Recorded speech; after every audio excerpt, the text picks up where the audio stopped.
Well, when I reflect on Scripture, I want to discern the relevance of a passage to me and to our society. The story of the rich man and Lazarus is confronting, here and now, and would have been to those who first heard it.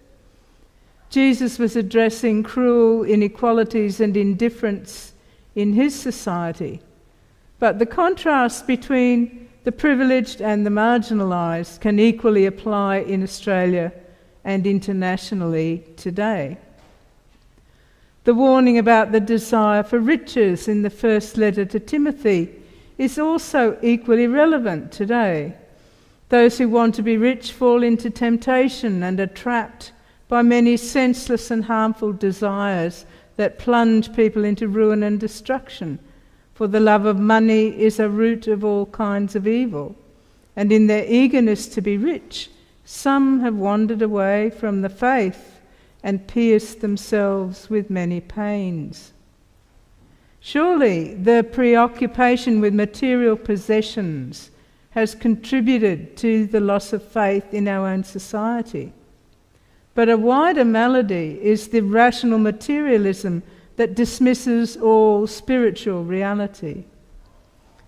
Personally, I'm grateful that I'm not particularly afflicted by a materialistic view of the world or much of a desire for riches, but I'm still confronted by the question of whether I'm aware enough and compassionate enough towards those who suffer poverty and discrimination. If we treat the story of the rich man and Lazarus as a kind of allegory and apply it to Australian society, the rich man could be likened to white middle-class Australians and the poor man to First Nations Australians. Like Lazarus, who died before the rich man did, First Nations people tend to die before white Australians do. Life expectancy for First Nations males is 8.8 years less than for white Australian males and 8.1 years less for First Nations females. The University of Western Australian News reports that the suicide rate among Indigenous adults is more than double that of non-Indigenous Australians, and suicide remains the leading cause of death among Aboriginal children. The no vote in the referendum on the voice to Parliament has impacted on the mental health of First Nations people.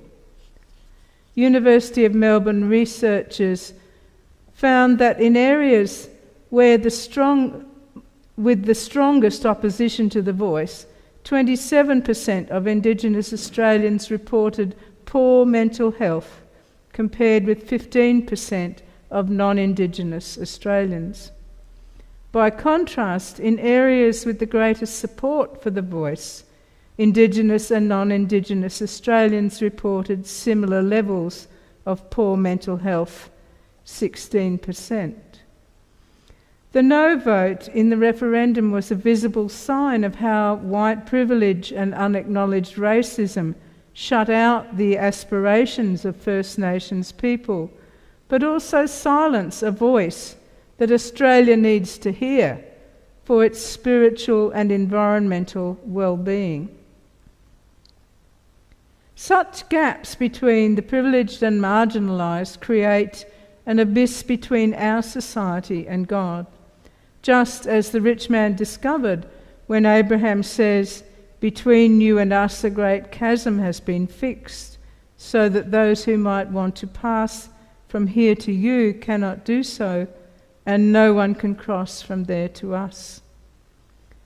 In Australian terms, Indigenous creation-centred spirituality and land care practices may have healing to offer to spiritual alienation and environmental destruction in our country. But materialism and economic exploitation keep us from valuing such relief.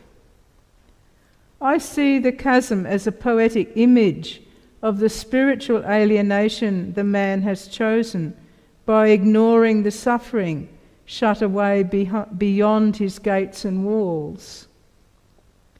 The image of Abraham far away with Lazarus by his side could be seen as a metaphor for God's preferential option for the poor and the prophet's critique of the rich and mighty.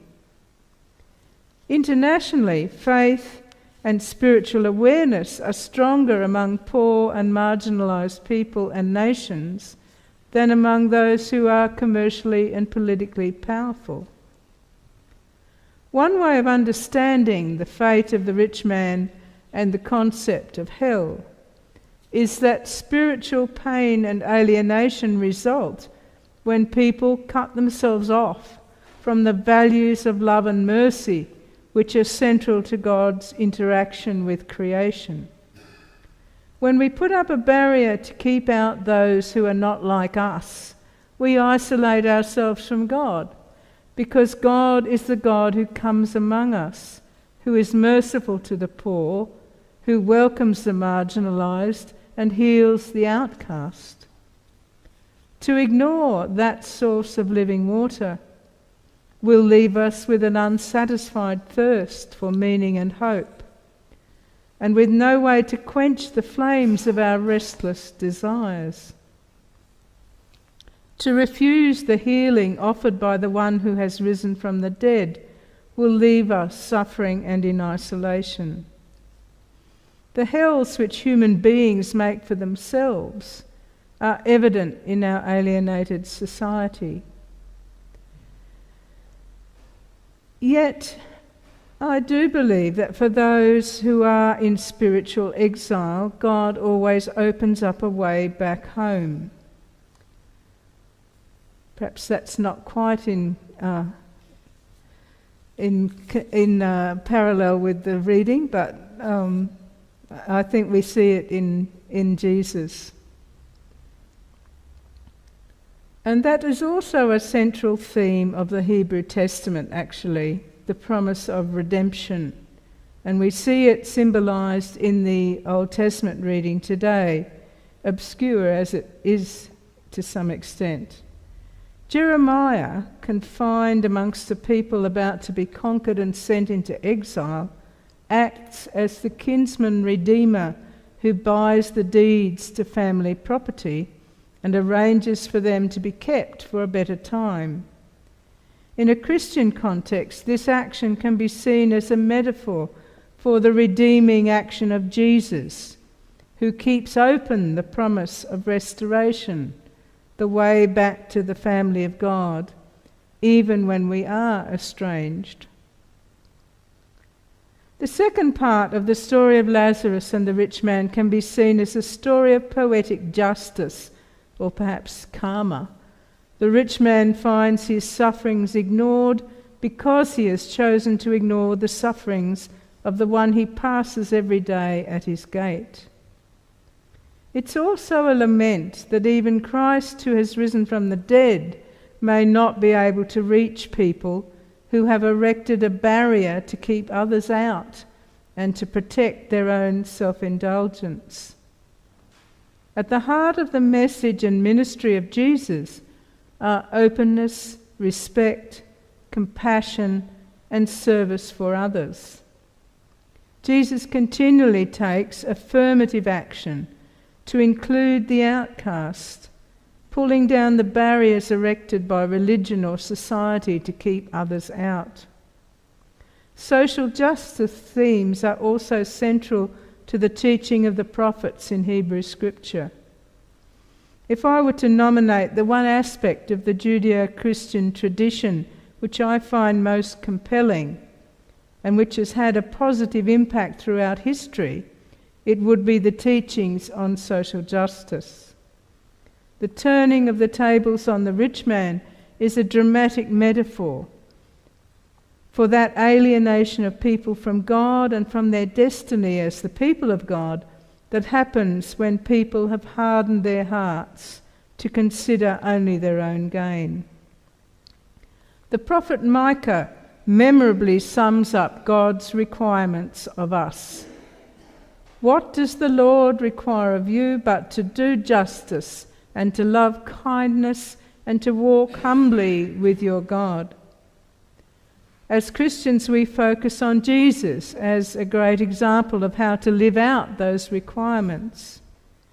In all progress towards social justice, Christian people, inspired by the example of Jesus, have made and continue to make a crucial difference.